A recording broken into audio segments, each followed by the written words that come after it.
इमाम हसन बसरी रहमतुल्लाहि तआला रमजान नहीं आम रातों आप बयान फरमा रहे थे, आपने फरमाया लोगों अल्लाह के दरे रहमत पे दस्तक देते रहो, छोड़ना ना उसका दरे रहमत, इस्तकामत से बैठे रहना, एक वक्त ऐसा आएगा वो तुम पर अपनी रहमत के दरवाजे खोल देगा। ताबईन का दौर था, और ताबई किसको कहते हैं? जिन्होंने सहाबा को देखा, जिन्होंने फैज सहाबा से लिया रिदवानुल्लाहि ताला अजमईन। एक अम्मा जी उठ के खड़ी हो गई और कहती हैं, ओ हसन आज तो आपने नई बात ही सुना दी। आपने फरमाया क्यों, क्या हुआ?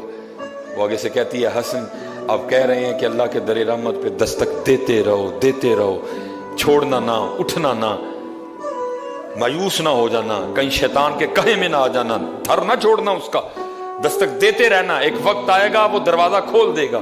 आपने फरमाया हाँ मैंने इसी तरह कहा है। तो आगे से पूछती है, हसन आप कह रहे हैं कि दरवाजा खोल देगा, मुझे ये तो बताइए उसने अपने बंदों पे दरवाजा बंद कब किया है?